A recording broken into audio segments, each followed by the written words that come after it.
সেনাকুঞ্জে খালেদা জিয়াকে আনতে পেরে আমরা গর্বিত, বললেন প্রধান উপদেষ্টা। আওয়ামী লীগকে কি করা হবে তা নিয়ে বিভিন্ন মহলের মধ্যে মতের অনৈক্য। জয়ের নাম মুখেও আনতে চান না শফিক রেহমান। এবং সর্বশেষ জানাবো, আটকের পর মারধর করে সাবেক মেয়রকে পুলিশে দিল জনতা। শুনছিলেন সংবাদ শিরোনাম, এবারে বিস্তারিত। সেনাকুঞ্জে খালেদা জিয়াকে আনতে পেরে আমরা গর্বিত, বললেন প্রধান উপদেষ্টা। অন্তর্বর্তী সরকারের প্রধান উপদেষ্টা ডক্টর মোহাম্মদ ইউনূস বলেছেন, সশস্ত্র বাহিনী দিবস উপলক্ষে আয়োজিত অনুষ্ঠানে বিএনপি চেয়ারপারসন খালেদা জিয়াকে আনতে পেরে আমরা গর্বিত। সশস্ত্র বাহিনী দিবস উপলক্ষে ঢাকা সেনানিবাসে সেনাকুঞ্জে আয়োজিত অনুষ্ঠানে কুশল বিনিময় করেছেন অন্তর্বর্তী সরকারের প্রধান উপদেষ্টা ডক্টর মোহাম্মদ ইউনূস এবং বিএনপি চেয়ারপারসন খালেদা জিয়া। এ সময় তাদের পাশাপাশি চেয়ারে বসে কথা বলতে দেখা গেছে। বিএনপি চেয়ারপারসনের প্রেস উইং কর্মকর্তা শারুল কবির খান জানান, প্রধান উপদেষ্টা অধ্যাপক মোহাম্মদ ইউনূস প্রথমে বিএনপি চেয়ারপারসনের সঙ্গে কুশল বিনিময় করেন। তখন খালেদা জিয়া ও ডক্টর ইউনূস দুজনে পাশাপাশি চেয়ারে বসেন।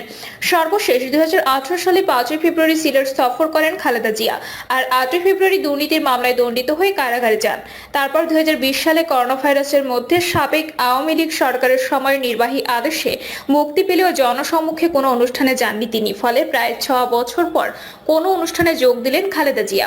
সর্বশেষ 2012 সালে সশস্ত্র বাহিনীর অনুষ্ঠানে যোগ দিয়েছিলেন তিনি। আওয়ামী লীগকে কি করা হবে তা নিয়ে বিভিন্ন মহলের মধ্যে মতের অনৈক্য। পতিত ফ্যাসিস্ট দল আওয়ামী লীগকে কি করা হবে তা নিয়ে অন্তর্বর্তীকালীন সরকারের জাতীয়তাবাদী দল বিএনপি, ছাত্র গণ অভ্যুত্থানের রূপকার বৈষম্য বিরোধী ছাত্র আন্দোলন, জামায়াতে ইসলামী সহ সংশ্লিষ্ট বিভিন্ন মহলের মধ্যে মতের অনৈক্য দেখা দিয়েছে। ছাত্ররা ছাড়া কোনো পক্ষই এ ব্যাপারে তাদের মতের উপর স্থির বা অটল থাকতে পারছে না। এক এক সময় এক এক বক্তব্য দিচ্ছে, তাদের বক্তব্য খুব স্বচ্ছ বা স্পষ্ট হচ্ছে না। আওয়ামী লীগকে নিষিদ্ধ করা, এই দলের অপরাধী নেতাকর্মীদের বিচার এবং এই দলকে নির্বাচনে অংশ নিতে দেওয়া কিংবা না দেওয়া নিয়েও এই মতের অমিল।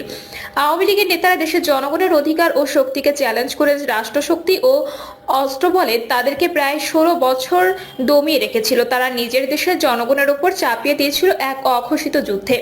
জনগণ বিরোধী তাদের এই যুদ্ধে মদত দিয়েছে অতিকায় প্রতিবেশী দেশ ভারত। অবশেষে সেই যুদ্ধে তারা পরাজিত হয়েছেন। সেই পরাজয়ের পর স্বাভাবিকভাবে আওয়ামী লীগের শীর্ষ নেত্রী হাসিনা দেশের ভেতরে তার জন্য নিরাপদ 1 ইঞ্চি জমিও খুঁজে পাননি। তার নিরাপদ আশ্রয়স্থল হয়েছে স্বদেশ নয়, ভারত। তিনি পালিয়ে গিয়ে সেখানে তাদের আশ্রিত ও গলগ্রহ হয়ে আছেন। এর মাধ্যমে তিনি তার দেশবৈরী ও ভারতের প্রতি আনুগত্যশীল অবস্থান প্রমাণ করেছেন। এই ঘটনায় তার ব্যাপারটা তিনি নিজে ফয়সালা করেছেন। নিজেকে বাংলাদেশের রাজনীতির জন্য অনুপযুক্ত ও অযোগ্য হিসেবে তুলে ধরেছেন। এখন বাংলাদেশের জনগণের প্রতি হাসিনা যেসব অন্যায় ও অপরাধ করেছেন তার বিচারে তাকে এনে নাকি তার অনুপস্থিত হবে সেটা নির্ভর করবে পরবর্তী পরিস্থিতির উপর। হাসিনা রেজিম ও দলের আরো যেসব নেতা বিদেশে পালিয়ে গেছেন তাদের ক্ষেত্রেও একই কথা প্রযোজ্য।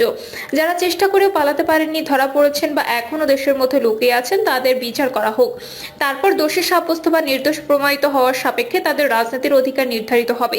এদের সবার বাইরে নির্দোষ নিরপরাধ আওয়ামী লীগের কতজন আছেন তার কোনো হিসেব পরিসংখ্যানে নেই এখনো কারো কাছে। এমন লোক খুঁজে পাওয়া গেলেও তারা আওয়ামী রাজনীতি করবেন কিনা, অথবা অপরাধী আওয়ামী নেতা সরে গিয়ে তাদের উপর দলের নেতৃত্বের ভার অর্পণ করবেন কিনা সেটাও ভবিষ্যতের উপর নির্ভরশীল। তার মানে আওয়ামী লীগের ভবিষ্যতে কি হবে সেটা আওয়ামী লীগের কোর্স অফ অ্যাকশন এর উপরেই নির্ভর করছে।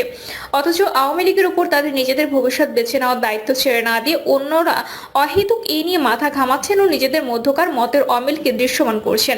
অথচ রাষ্ট্র ক্ষমতা থেকে ফ্যাসিবাদী আওয়ামী লীগকে উৎখাতের সিদ্ধান্তই তাদের মধ্যকার ঐক্যের ভিত্তি তৈরি করেছিল। ছাত্র গণ অভ্যুত্থানকে বেআইনি পন্থায় বল প্রয়োগের মাধ্যমে মোকাবিলার প্রমাণিত অপতৎপরতা ও সন্ত্রাসী কার্যকলাপের কারণে ছাত্রলীগকে ইতোমধ্যে নিষিদ্ধ করা হয়েছে।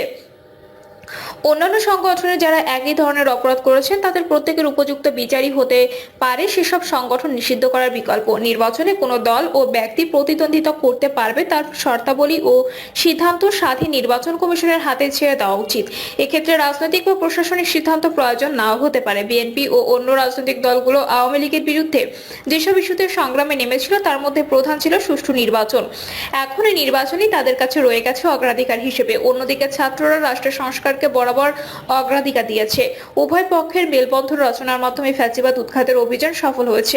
তাই নির্বাচন ও সংস্কারকে পরস্পরের বিকল্প করার দরকার নেই। নির্বাচন ও সংস্কার দুটোই হতে হবে, তবে সংস্কার একটি চলমান ও দীর্ঘস্থায়ী প্রক্রিয়া। কাজেই একটি যৌক্তিক পর্যায়ের সময়